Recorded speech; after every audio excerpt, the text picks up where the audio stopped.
What's going on, everybody? Welcome back to another episode of NFL Turf Talk. We're here for the Week 2 NFL regular season preview. We're going to cover the entire slate.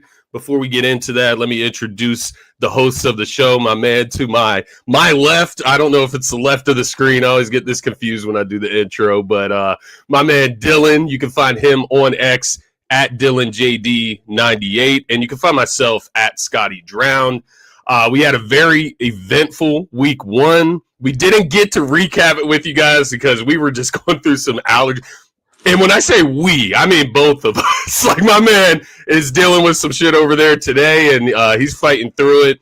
I've been dealing with allergies like the last 2 weeks, having bloody noses and shit. So it's going around. It's the weather change. It happens. But we're here. We're going to go through week 1 very quickly. Just a few takeaways. We're not going to go game by game or anything like that.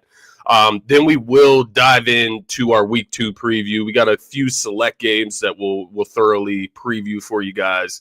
And then we'll go across the whole slate pretty quickly and just give our picks across the board. But before we get into all that, my man Dylan, I know I announced the allergies for you, but how are you feeling today, my man? We're good, baby. Football's back. We got the Birds at 4:25, so we kind of get the 1 p.m. slate. It's my favorite time for an Eagles game. The night games, obviously, can trail into after 11 p.m. or whatever. Don't get me wrong, I'm younger. I still love and enjoy Sunday Night Football or whatever. But having the 1 o'clock slate, the bulk of the games to watch Red Zone and relax and whatever, and then get into the big matchup at 4:25, is fun, man. But no, I'm excited to break it down. Obviously, probably sound very congested to everybody. Hope my Wi-Fi is holding up on YouTube. Let me know if I'm delayed. It's good on my end, man. You're good. Yeah. All right. But yeah, man, I'm excited. We didn't get the breakdown week 1, like you said, and there was a lot that took place. There was some good, there was some bad, and there was some really fucking ugly week 1. So we got a lot to get into. Yeah, no doubt, man. And I'm excited to get into it with you. What's good, D-Rab? Everybody, if you're not involved already, if you're not subscribed already to the YouTube channel, head over to the YouTube channel. Help us out. Subscribe to the NFL Turf Talk YouTube channel page so you get involved with the show in the comments section. We can get you up on the screen and share your thoughts. If you disagree with our picks, let us know. If you hate our picks, let us know. If you love them, definitely let us know. We'll also get into some best bets towards the end of the show. We got a few picks that we love around the board, but yeah, man, let's start at the top, man. Week 1 takeaways. We do got a Thursday night football game to just breeze over as well. When you think about week 1, man, what comes to your mind? Like, what jumped out at you during that action in week 1, my man? I mean, I guess we got to start with the comeback on Sunday Night Football, right? And that kind of AFC representative picture, AFC championship preview potentially between the Bills and the Ravens, and how dead in the water Buffalo looked with 4 or 5 minutes to go and a 15-point game at that point. Derrick Henry is running all over the place. Lamar Jackson and Zay Flowers are hooking up down the field. DeAndre Hopkins making ridiculous 4-finger one-handed catches at the pylon. And it was just all Ravens at one point. And then all of a sudden, man, some fans started to disperse, started to leave, give up in Buffalo. Josh said, hey, have some goddamn faith, would you? And it was a ridiculous comeback. A Derrick Henry fumble in their own territory after making it a 1-possession game obviously changed the tide of this one. But yeah, it was the best game, the most exciting game, first Sunday night matchup of the season, and it came down to that, which was incredible. But it's Josh Allen, right? Like, that's the story. Like, we talked about it preview on last Sunday. Will he have to be Superman? Now, the question is, we can get into, is this sustainable as the year goes on? He cannot just continue to put the cape on. But 46 dropback attempts, 33 completions, almost 400 yards passing, over 400 total yards of offense, 2 passing tutties. And just with the game on the line, man, making ridiculous play, ridiculous throw after ridiculous throw, and coming away with a huge win. How do you, like, what side do you, this sounds like a very dumb question, asking what side has to feel better from this, right? It's the Buffalo Bills. It's the team that didn't blow the lead. It's the team that won the football game, right? But at the same time, when you question, okay, the Ravens defense, you would think, has to be better. Derrick Henry won't fumble at the 30 moving forward. where do you balance the Ravens coming away, scoring 40 on the road? Their defense has to be better moving forward versus the Bills with a ridiculous comeback. But how is that going to continue to play out in their favor? Yeah, no, it's a great question, and I love the way you phrase it because you can easily come out of this game and say like the Bills win, they win game one, they win at home, like yeah, like of Crazy course, fashion. but to your point, what it took to win, can you count on it again? Yeah. And I think I lean towards no. I think the Ravens just are the better team. I think they showed it for most of that game. I think when you look at Lamar's situation, I think it was kind of exemplified in this game. Like, he has Derrick Henry as well, right? Derrick Henry making massive amounts of plays in this game. Zay Flowers making plays in this game. To your point, DeAndre Hopkins. So when I look across the board, yes, I do think the Ravens, I would still pick them as the better team, to be clear. Because to your point, I think their defense will get better. I think it took a miraculous comeback from Buffalo. But I do leave this game looking at Josh Allen specifically and thinking, is this guy, and I just got goosebumps, man, is this guy the best quarterback in the NFL? Like, and I'm not trying to disrespect Mahomes, the three-time NFL Super Bowl champion, Super Bowl MVP. Like, I'm not trying to disrespect Mahomes because Allen has not won a championship. But man, he's making the convo real because these numbers and what he did in this game are just, it's like Madden type of shit. Like, this is not normal. And it is the epitome of an MVP performance in one single game. So I leave just thinking, like, any given game, Josh Allen could come out and ball out and win his team the game. Like, I do believe that, but I still can leave that game thinking the Ravens are the better team overall. I'll throw this one caveat back to you, man. Mm-hmm. Is this just not how the Ravens lose every time in the playoffs against good teams? Yes, the Derrick Henry fumble, it like came and it's like it's self-inflicted again. It's self-inflicted, man. Mark like, Andrews dropped in the two-point conversion. Yeah, exactly. The Lamar turnovers and big like games. It just can't happen. Yep. No, that turnover can't happen. I completely agree. When one guy continued to make plays, and it's really not a shot at Lamar. Like, Lamar was fantastic throughout this game, but like, again, self-inflicted. Derrick Henry just gets the ball punched out on their own 30, 35-yard line right after Buffalo made this an interesting game with a couple minutes to go, and you just can't have that. But definitely when you're talking about two teams that could represent the AFC in this year's Super Bowl, prime time, first Sunday night game of the year, it delivered, and it delivered in a gigantic Absolutely. way. Absolutely. Just quick peek at that other primetime game, Monday Night Football, Vikings, Bears, NFC North battle, Caleb Williams, JJ McCarthy. You and I were texting back and forth. We had the over, so that was something we were keeping an eye on. But you were on the Bears specifically, I believe. And, Caleb, first drive, goes right down. I think he starts the game like 8 for 8 or 10 for 10 or whatever. Touchdown on the first drive. Bears look good. Place explodes. All right. They go into halftime with a 10-6 lead. And they just, like, Minnesota could not do anything offensively, bro. They couldn't run the ball. JJ McCarthy looked scared, afraid, like he did not belong in this league. And then the fourth quarter comes around. And I think at one point, Minnesota had outgained Chicago like 120-6 or something like that on offense. A 21 fourth quarter performance from the Vikings. That's with JJ McCarthy throwing a pick six in the third quarter to start. Felt like the game was over, right? That Bears offense and Caleb Williams continued to struggle. He's running backwards again, taking sacks and just not the IQ you want, not what you're looking for. How many false starts and penalties did this offensive line have that Ben Johnson had to have been wanting to rip his hair out? Yeah. But this is another question where I throw it to you, like, you walk away, Minnesota, you got to be feeling good, right? Because the first three quarters, you're sitting here questioning, oh fuck, we let Sam Darnold go for this, and boy, did he show up when it was crunch time.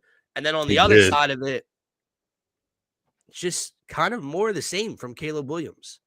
Yeah, I agree with that statement. It looked very similar to last year. I think they had a little bit more hype coming into the game. You got that opening drive, to your point, that is just completely premeditated, right? You go over that opening drive right before you go out on the field, and of course he was able to execute. So I think that kind of shows you, like, Ben Johnson can get this team to score points. He's just going to need Caleb Williams to mature and grow the hell up and start making better decisions with the football. The bonehead plays, not just by Caleb Williams, it's by the guys around him as well. They got to start lifting their young quarterback up a little bit more as well. But I think when we're just thinking about Caleb Williams and this generational talent that he was labeled with coming out of college, man, at some point you need to show something, bro.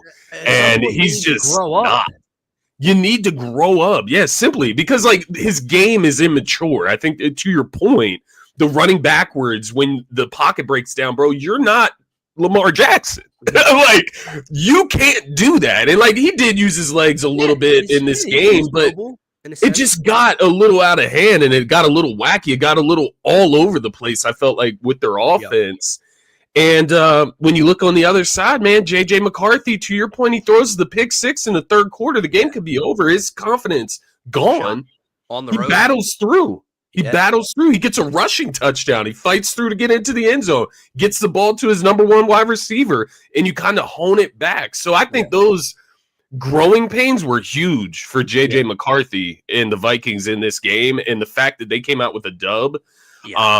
Is just magnificent on their end. On the other side, man, you're just kind of in the same spot. And, you know, we like you said, we mentioned, like, the running backwards and taking them out of field goal range or putting his offense in harm's way on a long third down or whatever.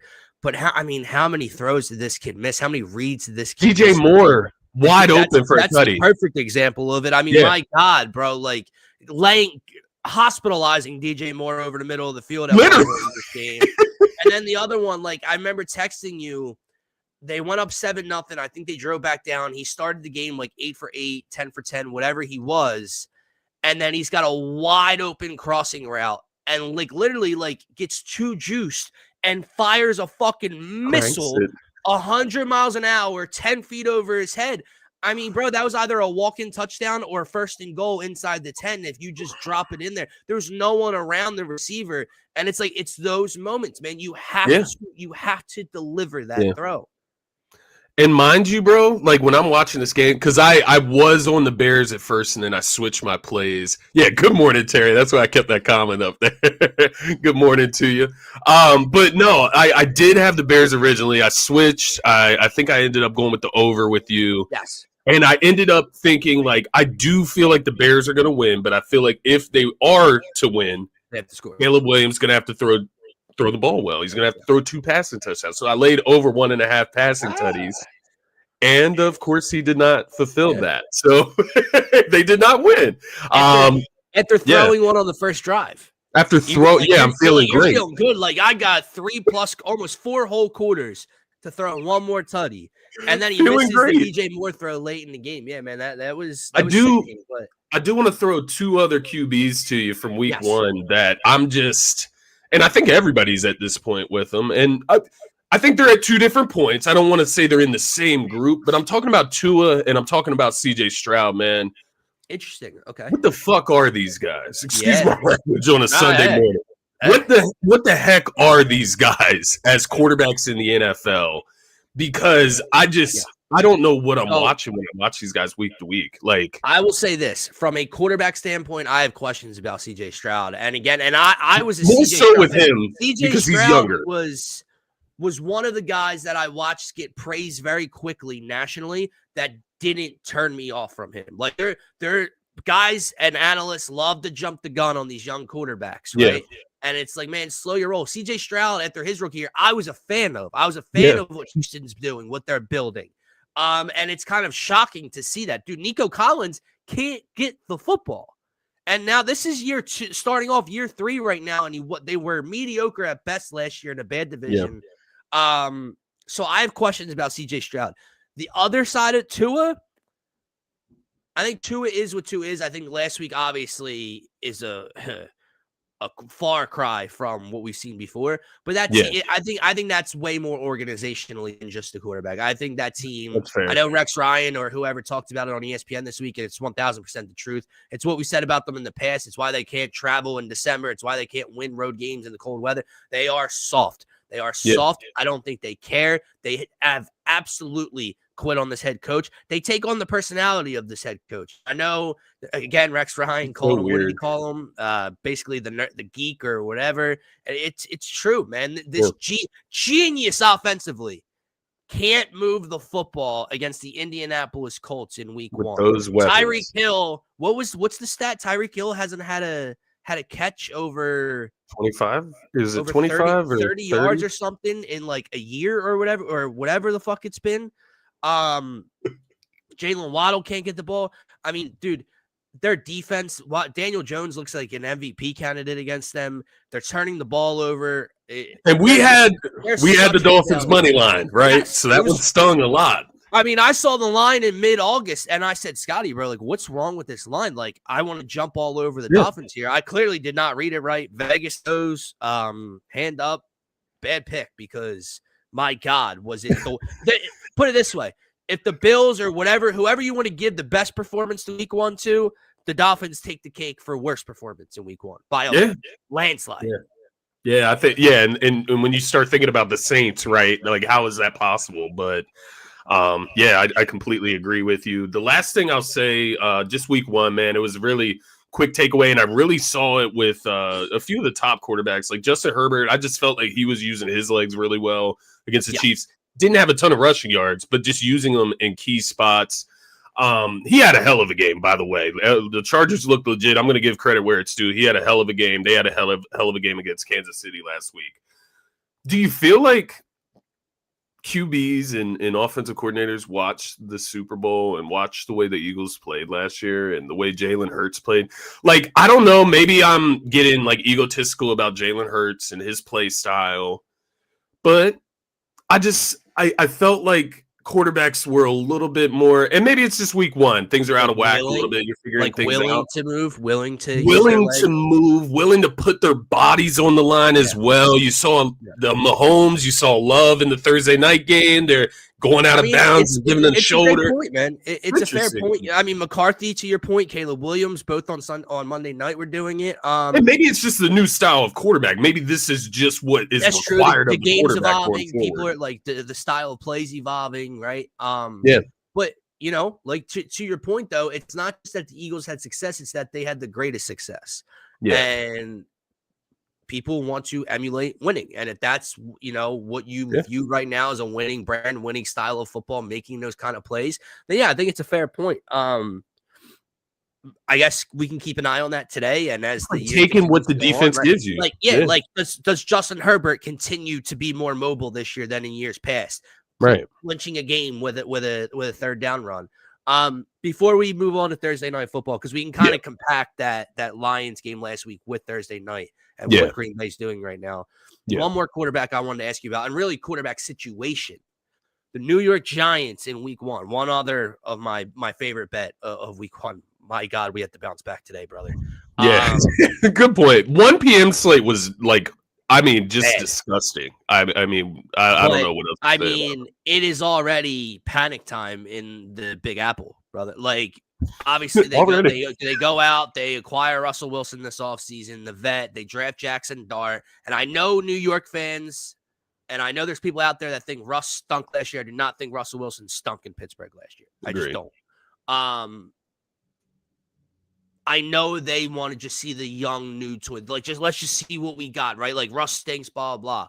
But the Giants clearly laid out a plan. Like, he's going to sit, he's going to learn, he's going to watch, whatever. Yeah. And after one game, Brian Daboll didn't really solidify Russ on Monday afternoon this past week. I mean, he's starting today, but he did not solidify that after one game. My question is, when you watch that, if you watched any of that game last week, it's a combination of Russell Wilson, the age, whatever. But dude, are you willing to throw Jackson Dart behind that offensive into that roster? Right. Yeah, no. Because that's what I was going to throw back to you is like when I'm watching that game last week, like, yes, Russ was not on point, but neither was anybody around him. And I think we did discount the fact that they were missing their best tackle in Andrew Thomas going into that game. He's still coming back from an injury last year.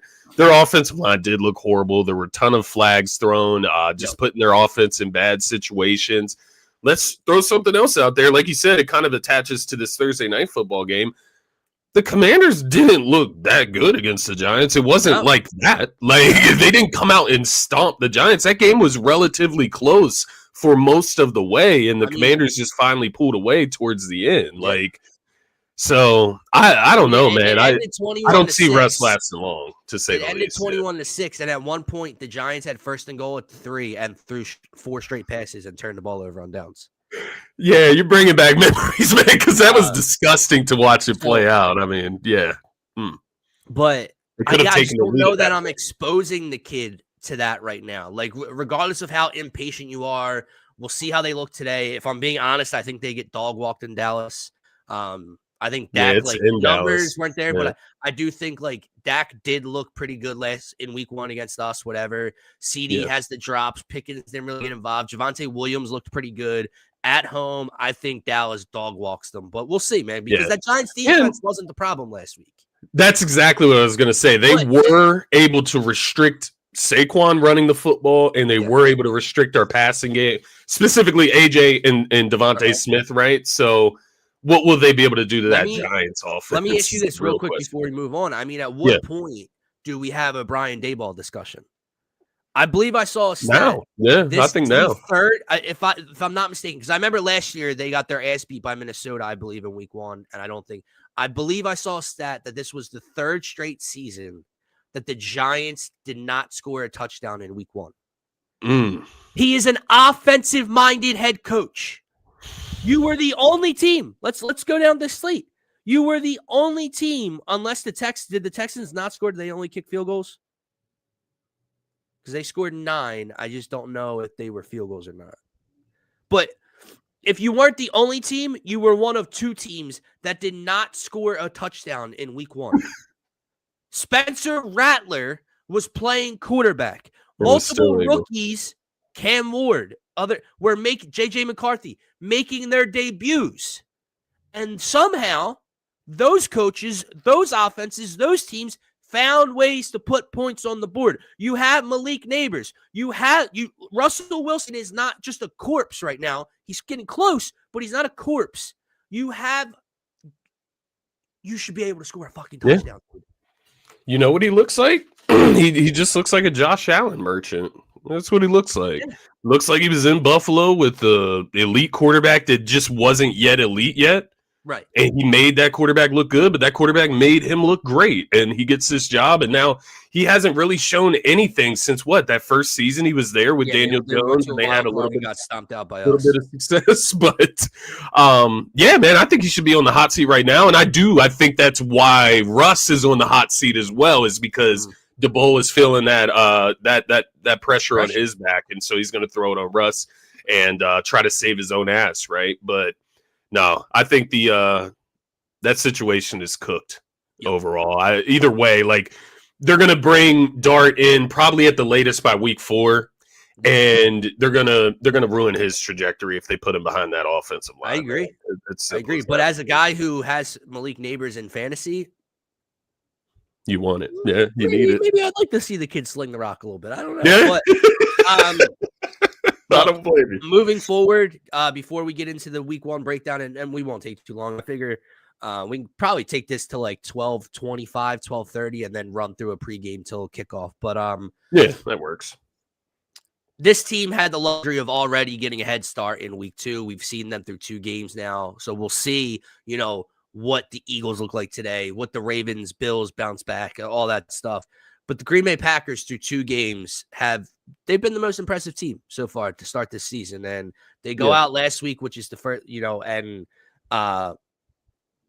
dog walk the Detroit Lions, man. And that can go one of 2 ways, and that's why Thursday night was such an important game for them. They overpowered them. Because I just look at that Lions game and it's all right, how much of this was Green Bay and how much of this was, oh, fuck, we lost Aaron Glenn and Ben Johnson and we don't know what to do anymore. I think it was a combination of the 2. But then you get to Thursday night. And I mean, they just beat up on Washington. Again, that game ended up being a little closer, I think, scoreboard-wise than it really was. Yeah. It was very similar to our Thursday night game with Washington, the first matchup last year, where we were up 22 or 26-10 or whatever, and then they scored a touchdown in the last 30 seconds, and it made it look like a one-score game, but it really wasn't. That's what this kind of reminded me of. But Jordan Love was fantastic. Tucker Kraft, I guess I got to start giving that receiving room a little bit more credit. But that defense, bro, was everywhere. And what they did to Jaden Daniels, the Commanders could not run the ball. Daniels' legs were not a factor at all. And then, I mean, I just don't know what Washington's game plan was. I don't know if you picked up on this, but I'm watching, and there was a key third down. I think they went for it on a fourth down. And Terry McLaurin and Deebo Samuel were not on the field. No, and he just kept targeting Noah Brown on third downs. And I'm like, Ertz had what is the game plan here? So I don't know. Put it this way. Between the win against the Giants and Thursday night's performance, I'm feeling good about my Washington Commanders take to start the year.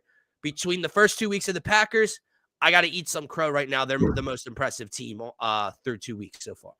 Yeah, that was actually, excuse me, that was absolutely one of my main takeaways as well. And I wrote it down as the Packers are a little bit closer to Philly than they are the rest of the NFC. And that's just going off these first two games, man. Like you said, they dog-walked the Lions, they dog-walked the Commanders.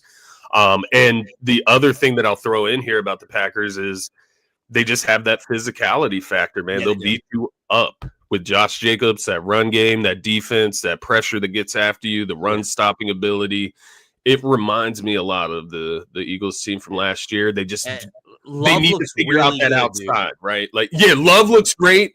Who is the number one wide receiver? Maybe they don't need a number one. Maybe they can get by with wide receiver two across the board.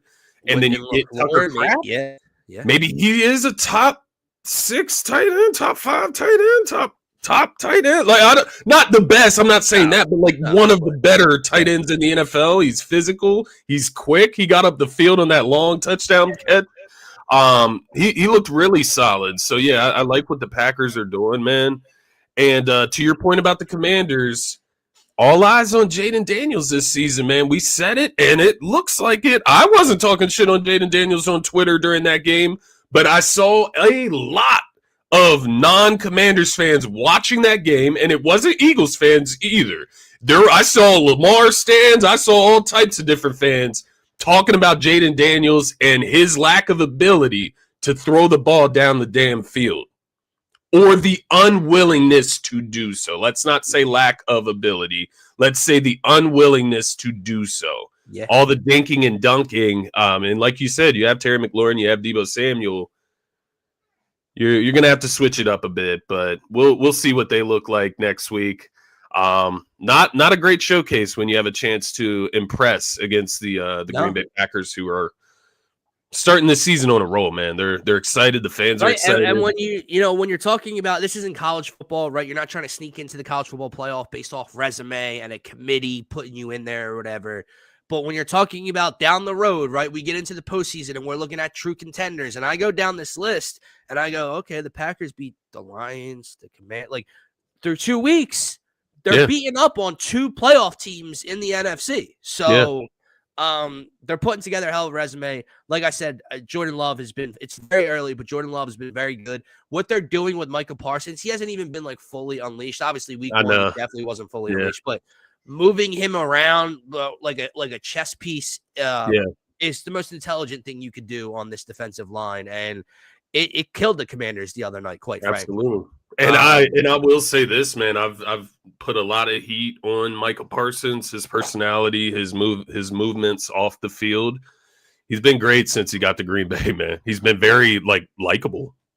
To be just very transparent. I'm not a diehard Penn State fan by any means, so I don't have those ties to Michael Parsons like that, to where I was a fan of him before, and then obviously he goes to the Cowboys. I don't dislike him in Green Bay. Maybe we have to play Green Bay. It could definitely change, but I don't know. It just feels like he's not Maybe he is running his mouth, though. Maybe it's just because he's not on the Cowboys. Cowboys shit show, man. Definitely plays a factor.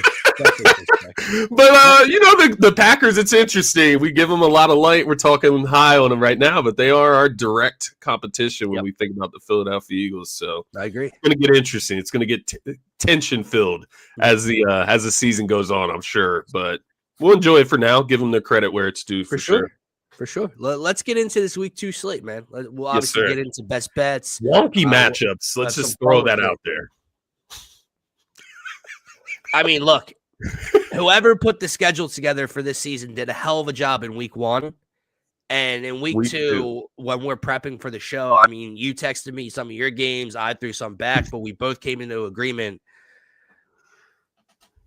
Not a ton to be excited for. Not a ton of storylines. Not a ton of even the prime big time battles. Games, What'd you say? Even the prime time games. Like, do you know what I mean? Like, how did the Eagles and Chiefs not get selected? To your point, I'm okay with it. I like the earlier games on Sunday. Like, I'm fine with that. But how did that game not get selected for Monday night or Sunday night football? It's interesting, but it is. We move. Where do you want to start on this board, bro? You pick. Okay. Let's start with a narrative, right? And it's 2 teams we've already kind of talked about so far. The Bears and the Lions, man. Ben Johnson going back. Playing Detroit. It's in Detroit. The Lions in this game, man, they're 6.5-point favorites. In my opinion, the Lions need to lay the smackdown on the Bears today. They need to cover that spread for sure, and they need to dog the Bears in Detroit at home against their former offensive coordinator, especially the way they looked last week and the way the Bears looked against the Vikings last week. I'll throw that to you, though. No, I completely agree with you. It's a big game for Jared Goff and this offense, bro, and this offensive line. I mean, again, we're giving all this credit to the Packers, and rightfully so. And maybe the Packers are just that good up front, and maybe they dominated the line of scrimmage in that game in week 1. But they could not. Jameer Gibbs and David Montgomery could not run the ball. That great Detroit Lions offensive line that people compared to the likes of Philly with got bullied in this one. Yeah. Ben Johnson leaves. He's returning today with Chicago.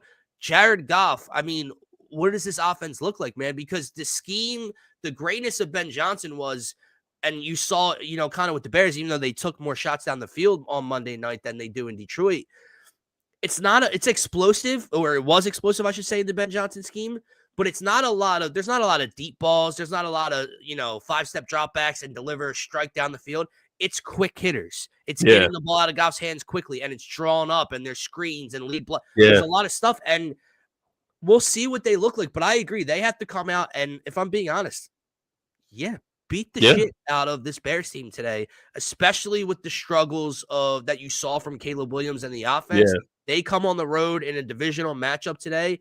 But I'll tell you this, man. Do you see it? I don't know that I see it. I don't know that I do, but what I was going to throw to you is this game is just as important for Caleb Williams. And again, it's very early in the kid's career, but when you're talking about a lack of maturity in your game, you're making the same mistakes that you got killed for last year. You're missing wide open reads. You're throwing balls 100 miles an hour at wide open receivers over the middle of the field. If you come in today and you can't move the ball against a division rival, and their former OC, your head coach, gets embarrassed, what's the state of the Bears moving forward? How confident are you as a Bears fan with this guy leading the way? Yeah, and I think that's a great point to point out, because you can easily look at this game and say, the Lions, obviously need to win this. They need to take care of business. They're trying to win a Super Bowl, right? They can't go 0-2 to be clear here. But I think with Caleb Williams and the Bears, yes, you're disappointed last week, but I think going into Detroit this week, it's not necessarily that Caleb Williams has to get a W. He just needs to look more mature. He needs to have a better overall game than what it looked like in week 1. And not just better than week 1. He needs to look like a professional quarterback out there running an offensive unit. He needs to go out there and, quite honestly, man, earn the respect of Ben Johnson as well, because Ben Johnson wasn't here when this guy was drafted and when this guy was brought in. So we don't know how long Caleb Williams' leash really is with Ben Johnson. I'm not saying they have something better in-house. Caleb Williams will get this season. Don't get me wrong. I'm not saying he's going to get benched at some point this year, but he needs to prove himself. He needs to show us something, man. Just as much as Jared Goff needs to go out and show he can operate without Ben Johnson, Caleb Williams needs to show he can go operate with Ben Johnson. Yeah, you have the stud OC, right? With one of the best offensive minds that this game offers right now. And he does have weapons around him. Like, he's not without weapons. DJ Moore, I mean, he's not Amon-Ra St. Brown, but you can use him in similar ways. You can use him in the slot. He's quick. You can use him down the field. They've got weapons. Roma Dunze gets a touchdown in week 1, right? Was he the guy that got the touchdown on the first drive? Yeah. With him, right? Yeah, so you got guys you can get involved. I need to see something from these guys. They brought in Olamide Zaccheaus. I always get confused, right? He was on the Commanders last year. He's on the Bears this year. Oh, and I was thinking about it. We're wrong here. That first touchdown drive, Caleb ran in and used his legs. He threw a TD pass to a Dunze later in the game. You're right. That's why I was getting confused because I didn't remember Roma Dunze scoring early. Yeah. But he did score. Yes. So, yeah, that makes more sense. But it made me think, man, as you mentioned with this Lions team, I pulled up our tier rankings that we made throughout the summer. And it made me think, like, maybe week to week we can adjust these, right? Just we can overreact with it. Like, it's just 1 week. But when you said that the Lions are trying to win a championship, I watched one game this year of Lions football, and I went, this team's not sniffing a Super Bowl. They're not winning a championship. And it's weak. That's what I'm saying. So we could have some fun with it and kind of move to like Packers, playoff contenders. They would be in the Super Bowl champ contender right now, right? Like the Chiefs, Super Bowl champs. Do you knock them down after 1 week against the Chargers? Stuff like that. So just to have some fun with it, I'm looking across of what we did, and it's like, I could definitely – the Chargers, we in no man's land. That could be a big mistake on our part. We could start that on Thursday. Start that on Thursday for sure. Yeah, that'll be a fun segment. Recap week 2 and kind of get into that with our power rankings. So that was a NFC North battle we're looking at. I want to go over to the AFC East, and I want to look at the Bills-Jets game. And obviously the Bills coming off of that excitement at home, the big comeback win. And then you have the Jets who kind of lose in heartbreaking fashion in a game that I don't think anyone expected. I mean, all of last Sunday, unders hit at an insane historic clip. And the only game before the night game to go over was the Jets Steelers with the lowest total at 38.5, combined for over 60 points in this game. Justin Fields looked incredible. They were actually using Breece Hall and Braylon Allen as a duo. Garrett Wilson was getting the ball down the field, which I wasn't expecting from this offense. Now, the caveat is the defense got punked, which was supposed to be the side of the ball that should have things more figured out. Is there any way the Jets can pull off the upset at home today? It's a funny question, man. I do think, let me start there. I'm not picking the Jets to win this game. I'm picking the Bills to win. It's in New Jersey. Fields did look good last week against Pittsburgh. Great. Did you leave that game more impressed with the Jets offense or more disappointed in the Steelers defense? Just quick question. I'm just curious. Great question. I'll go impressed with the Jets offense because forget the Steelers defense being a letdown with all that talent. I didn't know if the Jets could do that against anybody this year. Yeah, that's a great point. And so when I come into this game, I also think back to the Bills. Yes, they came away with a W against the Ravens. It's the Ravens. It's Lamar. It's Derrick Henry. I do get there's levels to this shit. But what do the Jets do well? They run the football, man. Breece Hall is a quality running back. He's not Derrick Henry, but he's pretty damn good. Justin Fields, I think, is the big key here. And he will be all season for the Jets. It's going to come down to his decision-making. If he's not turning the ball over, if he is able to make plays down the field with his arm, then he could have a solid season. This Jets team could be solid. They could be dangerous. They have weapons, to your point, on the outside, in the backfield. They got a good set of tight ends that they can work with, man.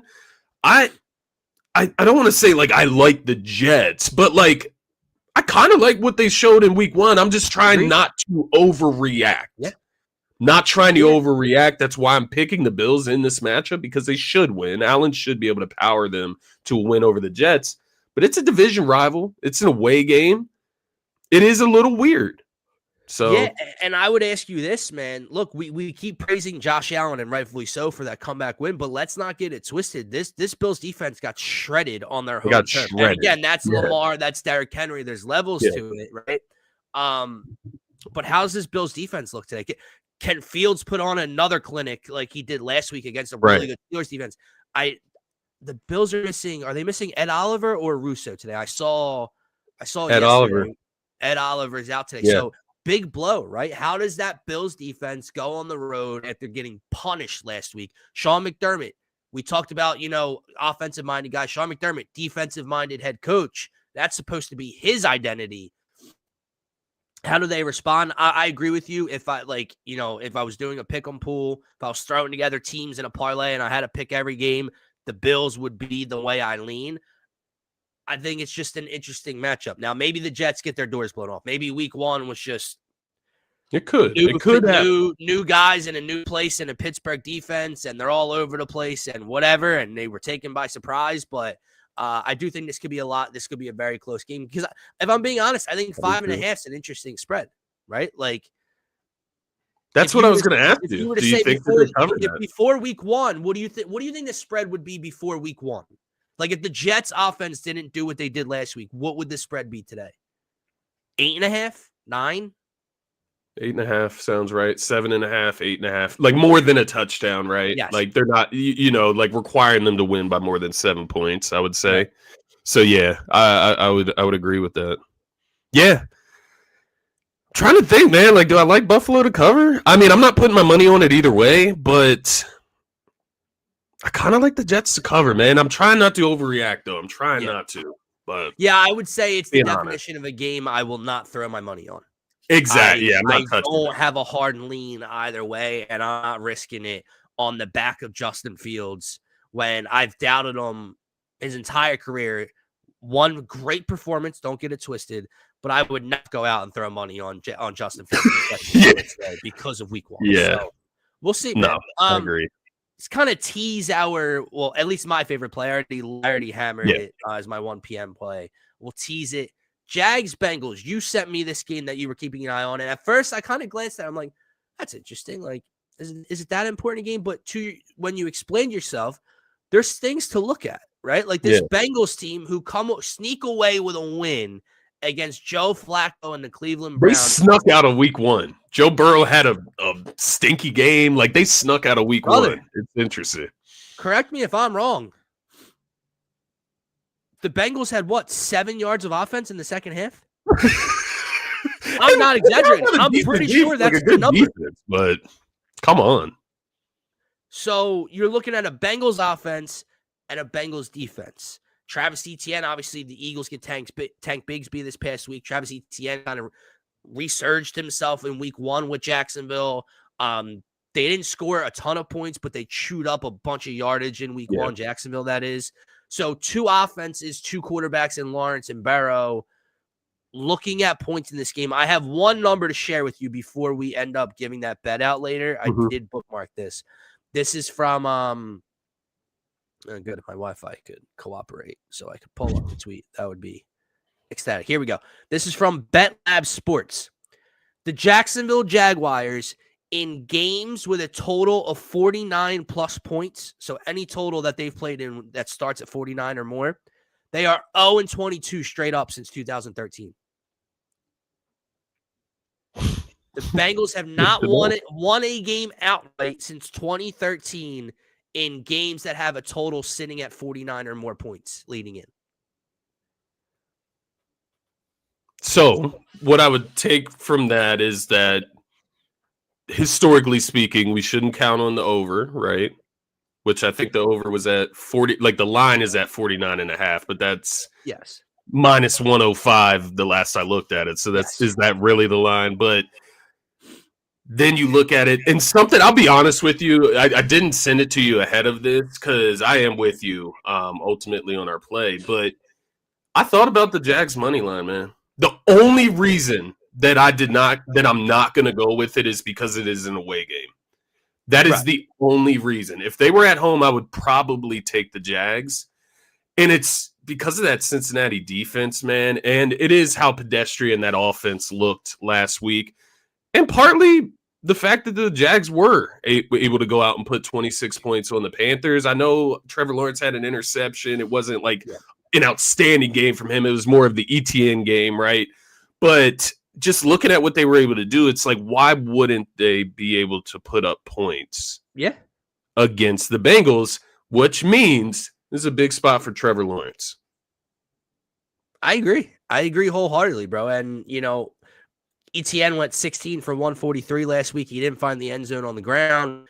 Do they try to establish that, get into play action, protect the ball with Trevor? But, people – you look at that Browns game from last week and the Bengals defense held them to 16 points. And it's like, well, it's Joe Flacco and the Browns.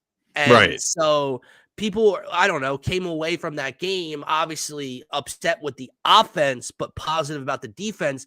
And I'm just not so sure that there's anything positive to be about with the defense. And a 1-point win in that, like that way. A win is a win. You take it. But it's like last year, right? When we looked at the Cincinnati Bengals and their point spread across the entire season, it wasn't very favorable compared to the other playoff teams. They ultimately ended up missing the playoffs because they're just always in close games. Yeah. It just does not matter. So it is interesting to look at today. The other thing I like in this game, man, I think I shot this to you before. I do feel that. I do. He's just due. After week one, he's just due for, involvement today. Jamar Chase, that is. But weird feeling. I'm just going to sprinkle it, but Travis Hunter Tutty. I just have a weird feeling. It's obviously it plays into the Bengals defense. I think it plays into just kind of wanting to get him involved, too. I think the Jags could use him in the red zone type of setting with – just not trick plays, but you know what I mean, behind the line of scrimmage. Just getting the ball in his hands and let him make a play. Exactly. So I agree. That's what I see today. But if you're on DraftKings Sportsbook, they do have a live TD score boost for today. So when that game starts, that might be when Travis Hunter's TD gets placed. But yes, obviously we have more bets to give out throughout the show. But my favorite bet of the day, I did alt it. I want to throw that out there. I did alt it to 47.5, but it's at, you can get 48.5 at minus 120, 49.5 is minus 105 right now. That's the official line that's posted. Yeah. I do think you get fireworks in this game, especially in a week one where almost nothing. I think 3 games went over last week or 4. I think you had the Friday night game in Brazil went over, Monday night went over, Sunday night went over, and the Pittsburgh game went over. So 4 games went over last week.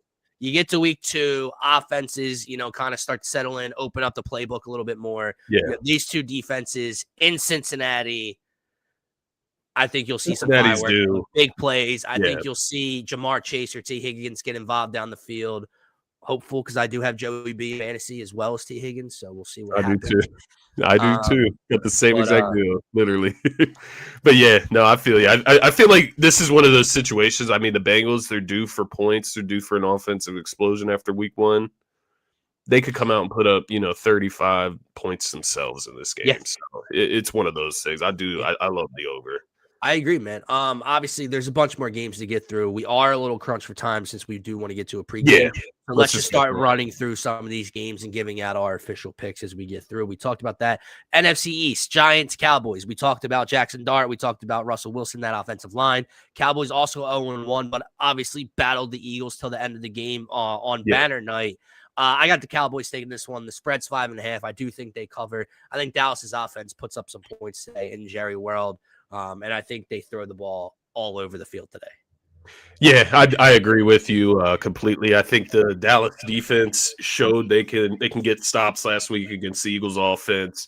I don't see the Giants having much success offensively today at all with Russ back there. I think they continue to struggle. And, I think Dallas covers at home. Rams, Titans. I'll let you go first on this one. Rams 1-0. Ugly game in LA against Houston last week. They sneak away with a 14-9 win. Both teams fumbled the ball in opponent's territory in the final quarter. The Rams come away with the win. Meanwhile, Cam Ward made his debut against Denver, and that defense hung around, bro. It was a one-possession game until the final moments in this one. Spread's 5.5 in the Rams' favor. They are the better team. They are a team that people are hoping, especially Digital Rams is hoping, can be in the NFC Championship picture this year. Titans, Rams. Who do you like in this one? I like the Rams. I think they, kind of further their development this year, further their growth. I think they look better this week. The Texans defense is tough, even though the Rams were at home last week. That's a sturdy defense. I think that's a top 10, top 5-ish defense they were going against last weekend. Tennessee, I think they looked way better than what everybody thought they could have, or maybe matchup, or is it that the Broncos looked way worse? Bo Nix looked way worse than everybody thought he would. That's a conversation for a different game, but I do like the Rams to win this one, and I do like the Rams to cover ultimately. I just think they take advantage of a rookie quarterback today. Low total in this one, 41.5. It's one of the lowest on the board. Obviously, that Rams offense, I do agree with you, I think could be explosive today. Only scored 14 points last week. I feel like they could. Do they take advantage of Tennessee's defense today? But I feel like Tennessee could struggle offensively. Yeah, can the rookie do anything against that defense is going to be the question. Exactly. Patriots Dolphins. I have no idea where to go in this one. I'm going to stick with my agenda, and I'm just going to pick the Patriots because the Dolphins just absolutely stunk last week. It is in Miami, so by no means will I be surprised if Miami comes out and just looks like a completely different team today. That's exactly where my mind went. I'll stick with my agenda. Exactly where my mind went, bro. I was leaning Patriots. Literally, as you started speaking, I'm like, you know what? Give me the Patriots. The Dolphins are so soft. But then in my head, as soon as I start leaning Patriots, Tua will throw for 380 yards today, and the offense will somehow. Tyreek Hill's back. No idea. But I'll take the Dolphins in this one. Just throwing it out there. Fool me once, shame on you. Fool me twice, shame on me. So I will not bet on the Dolphins. I will not bet on them. Be saying anything about Dolphins. Worst game on the slate. I believe this is tied for the lowest total. We got Mac Jones versus Spencer Rattler going down in NOLA today. Terry, if you're still watching, my condolences. Obviously, the Niners come away with a nail-biting win in Seattle last week. Big win for them. However, it comes at the price of George Pickens going on the IR, and now Brock Purdy is hurt. And it's just, I don't know what's going on with the Niners, man, over the last couple of years. Ever since the Super Bowl appearance, they normally the law of averages balances out when it comes to injuries in the National Football League. Yeah. And, 1 year you get punished, the next year you're healthy. They can never, ever, ever stay healthy. And it's all the big names, and it's who they need to succeed. So crazy. Kittle scores a tutty and then goes out and goes on IR. It's incredible. Give me the Saints. I don't know. At home? I don't know. I guess. Yeah, I mean, I picked the Niners, but I have no idea what Mac Jones is going to look like today. I mean, I just have no idea. I picked the Niners, I guess, just because I'm going with organizational stability. That's a fair point. But I mean, the Saints are at home. They didn't look that bad. To your point, they weren't the worst last week. They scored a touchdown. One possession game against the Cardinals last week. So it is interesting. I'll go with San Fran, but once again, I like that we're different so far. Seattle, Pittsburgh. Give me Pittsburgh in this one at home. I think it'll be a very good game. I'm looking at this I'm looking at two things, both sides of the ball, honestly. Yeah. Rodgers looked phenomenal in that get back spot against his former team in New York last week. Yeah. 4 touchdown passes. It was very encouraging to see if you're a Steelers fan from that standpoint. What was not encouraging to see was how bad that defense looked against Justin Fields and company. Yeah. At home today, that defense better bounce back in a big way. Give me the Steelers to win this one. Yeah, I like the Steelers in this one as well. To your point about the defense, I do think this is a spot, right, where we need to find out what this Pittsburgh defense is. I will throw it out there. I do kind of like the over in this one, and it's not because I think Seattle is just going to go crazy. offensively, I like the Steelers offense. I think they can put up 27, 28 points in Yeah. this game, and maybe you get, 13, 14 from the Seahawks ultimately to cover that. I think it was 40.5. So 40, yeah. I do like the over in that one, but also on the offensive side of things, I just wanted to piggyback that comment. Aaron Rodgers, was that just like a shot in the dark, like I'm going against my old team, revenge type of thing? Or is this what we're going to get from Aaron Rodgers this year? Not 4 passing touchdowns per game, nothing like that. But, like, are we going to get a top 10-ish Aaron Rodgers this year? Are we going to get that? Yeah. And I do think it is possible, as much as he's been run through the ringer the last couple seasons. He's always had talent, man. And look, we've both picked the Steelers. We're focusing on Pittsburgh in this one, but this is a big game for Seattle. You look around the NFC West and that division, you go out, you get Cooper Kupp, you get Sam Darnold. You're obviously trying to make the playoffs and compete. You look at the injuries with what 49ers are dealing with. You look at the Cardinals, like, I know they're one of your Cinderella teams, and they're 1-0 to start the year, but it's really the Rams and the Seahawks right now for my money. And if you lose this game and start 0-2, you're digging yourself into a pretty dangerous hole early in the year. And we get to week 3, and then we all know I think there's like, if teams start 0-3, there's like a 10% chance they make the postseason in NFL history. So you're getting to that. You lose today, you're getting to that border of we cannot lose next week. So very big game for Seattle and Sam Darnold, even though it's week 2. I know that sounds crazy. This next one, let's just say it, Ravens. Yeah. Cover the spread? I don't know. It's a big spread. It's a big spread for a divisional matchup. Obviously, 2 different styles of offense, but you saw the way Cleveland's defense could at least limit Joe Burrow and Chase and Higgins. Yeah. Can they limit in any way? Now, Denzel Ward probably should keep your fucking mouth shut when speaking about tackling Derrick Henry. Not the smartest thing to do. I definitely think Henry finds the end zone today. Skip past this. D-Rab has Zach Charbonnet anytime touchdown.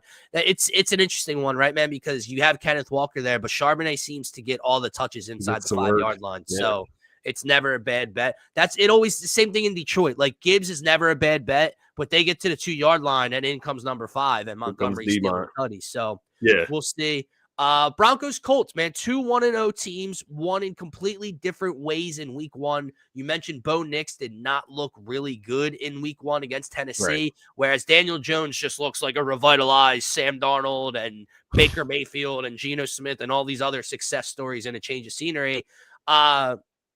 Give me the Broncos in this one. I do think that defense can travel on the road. I think they'll be better early in the game to start this week, and I think they'll get after Daniel Jones, and he will not look like the MVP the Dolphins made him out to be last week. Yeah, I completely agree. Honestly, if the Chiefs and the Eagles weren't playing at 4 p.m. today, I would probably be taking the Denver spread. I'll be honest, all of my money is going into that Eagles-Chiefs game at 4:25, so I'm not going to be laying it, but if it wasn't at the same time as the Eagles game, I definitely would take that spread. I like the Broncos to bounce back. Defense, I like their defense to bounce back, and I do like Bo Nix to come out and take care of the football this week. Panthers Cardinals in Arizona. Who do you like? I'm going Cardinals. Just at home, I think they're going to take care of business. And like you said about the NFC West, man, there's room to grow there, man. And you look at what the Arizona Cardinals schedules look like so far. What, the Saints last week, the Panthers this week. They're going to get that. You got to take care of business if you want any chance at competing this year for a wild card or a division spot. Yeah. The Cardinals have to beat these teams. So I agree with you. I like the Cardinals. Yeah. Man, it must be nice to live in Arizona and some of these other places on ESPN. Tickets as low as $23. Glendale, Arizona today. Meanwhile, if I wanted to go to the Eagles game, it would cost me $400 at least. $400 to sit all the way up top. At least. Sunday Night Football. Somehow we get JJ McCarthy and the Vikings offense again on primetime, and we get Michael Penix, Bijan, and the Falcons. They're 0-1. Younghoe Koo missed a field goal to tie the game against Tampa Bay last week, excuse me. And the Vikings, obviously, with that come from behind win in the fourth quarter in Minnesota. Give me the Vikings here, man. I think that the defense finds a way to kind of make Michael Penix struggle. And I think that fourth quarter was very important for the confidence of J.J. McCarthy and this offense. I think Kevin O'Connell can kind of open the playbook up more in week 2 at home. I think you'll see Jettis get much more involved early in this game. Give me the Vikings to win tonight. Yeah, I like the Vikings in this one as well. I just think they're the more talented team. Once I got to see J.J. McCarthy kind of fight back in that Chicago game last week, kind of showed me that they'll have enough to take care of the Atlanta Falcons tonight. Although Michael Penix Jr., he did look decent last week against Tampa Bay. I'll give him that. Yeah, I do like the Vikings, though. And then real quick, we got a doubleheader on Monday Night Football before we give out our bets and get out of here. Yes, sir. We got the Bucs and the Texans. Big game that you threw my way. We didn't really get to break it down in a time crunch. Yeah. But in Houston, big bounce back spot for C.J. Stroud, who, again, we have question marks about. Going into Todd Bowles-led defense. Spread is 2.5 in Houston's direction. Is the right team favorite? Or are they going to win, Scotty? I don't think so, man. I'm going with the Bucs in this one, and the reason so, I think the Bucs defense, Todd Bowles led, I think they're going to give C.J. Stroud some mixed coverages, some tricky looks defensively, and I think he's going to struggle again because we have not seen him succeed against a good defense in how long? Like, I can't remember the last time I saw it. I've seen it. He performed well against the Chargers last year in the playoffs, but he got blessed with a Justin Herbert stinker. But he put up numbers in that game. But other than that, his last, 10 games or so, the Texans offense just has not been operating well. Agreed. I just think the Bucs are going to score too much. I think they're going to be able to put up 20, 28 points in this game. And it's not because the Texans' defense is bad. It's just if their offense isn't producing and the Bucs are getting the ball a whole lot, they're going to score points. So it'll be something to keep an eye on. It is a low total. It's 42.5 right now. The Bucs are underdogs, so Buccaneers team total could be a play to look at. It's probably in the low 20s, probably like 22.5 or something like that. So that could be a play to keep an eye on. Last game, 10 p.m. on the West Coast. Chargers, Raiders, AFC West battle. Both teams 1-0. Geno Smith threw for 362 last week, and we all watched what Justin Herbert did to the Chiefs defense in Brazil. Chargers are 3.5-point favorites on the road. Interesting line, giving the home team is the Raiders. But with that said, I will take the Chargers in this one. Same thing with Jordan Love. I was very encouraged in what I saw in limited in only 1 week against or from Justin Herbert, excuse me. So give me the Chargers and Harbaugh to go on the road and start 2-0. Yeah, they just looked like a well-oiled machine week 1 against the Kansas City Chiefs. It seemed like they know their identity to start this season very early. And it does seem like Justin Herbert was moving with a different sense of confidence, I would say, in his game. So I do like the Chargers in this spot. I'll just throw a little tidbit in there. This is a spot that we've seen the Chargers fail in before. When we get real high on them, we get real high on Justin Herbert, and then you go out and you have a stinker against a team like this. That can't happen today. They need to show they're for real and take care of business, even though they're in Las Vegas. I agree, man. Let's see. Terry, before we get to our best bets, Terry says, I know you said you are not excited about the games today. I know you don't have time to talk about it on here, but did you watch the fight last night? Sure did, Terry. Sure did. Took one too many boos to the face. Decided all of a sudden I cared about the Canelo Alvarez fight for some reason. Threw money on Canelo Alvarez. And then Canelo Alvarez didn't really throw his hands, Terry. Controlled the ring. Walked down Terrence Crawford. Get him against the ropes. Get him in a corner. And then somehow it's Terrence Crawford throwing a combination. Somehow it's Terrence Crawford getting off with the jab. And then we start over. He walks him down and then doesn't throw his hands. So one of the greatest fighters of my generation.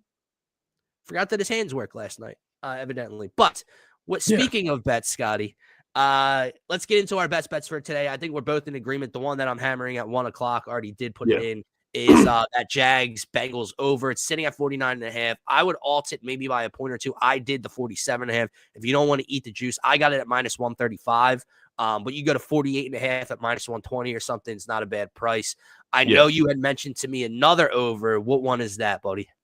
That's in the Steelers and Seahawks game. I mentioned it a little bit earlier. It was at 40.5 the last time I looked at it. And it was at minus 112. I just like that number. I think it's one super low. It's similar to what you saw with the Jets last week. I don't think we're going to get like an explosion from the Seahawks like we got from the Jets offensively, but I think they'll be able to put up enough points. And I do think this Steelers offense is going to be able to move the ball, especially at home. Aaron Rodgers is going to want to come out and impress. So I like the over in this one. I like it. And then if I had to give a third one, and then whatever you have, you kind of mentioned it. If the Eagles weren't on, we're going to get into our best bets on the pregame. So, guys, make sure to follow us over to the DSM Philly channel in a few moments to catch that pregame show as we lead into 1 o'clock kickoff. Give me the Broncos. Give me the Broncos on the money line. Give me the minus 1.5. I like that defense going into Indianapolis and frustrating Daniel Jones. Just a lot of hype, but not a lot of hype, but there's something to be excited about if you're a Colts fan after that week 1 performance. And then I think this defense comes into town and says, whoa, slow your roll. And Bo Nix plays better and protects the football. I'm with you on that, actually. I have it written down as well. So, yeah, Denver minus 1.5. I think they take care of business against the Colts today. Yep, I agree, brother. Guys, that is going to wrap up this week 2 kickoff show. Make sure to always follow and subscribe on all social platforms, but more importantly, the YouTube channel. We greatly, greatly appreciate it. It's the only spot with D-Rab, Terry, like we see when you pull them up. Yes, that we can see your comments. We can't see them through X or anywhere else, unfortunately, through StreamYard. So make sure to subscribe. Check us out on Twitter at DSM_media. Find the link to the DSM Philly YouTube channel. We'll be live on there in about 5-ish minutes, getting you ready for this Eagles-Chiefs game. Best bets, keys to victory, standout stars, all that. We'll have a lot of fun with it. For myself, for Scotty, for DSM Media, have a great rest of your Sunday and enjoy the day. Yeah, go Niners.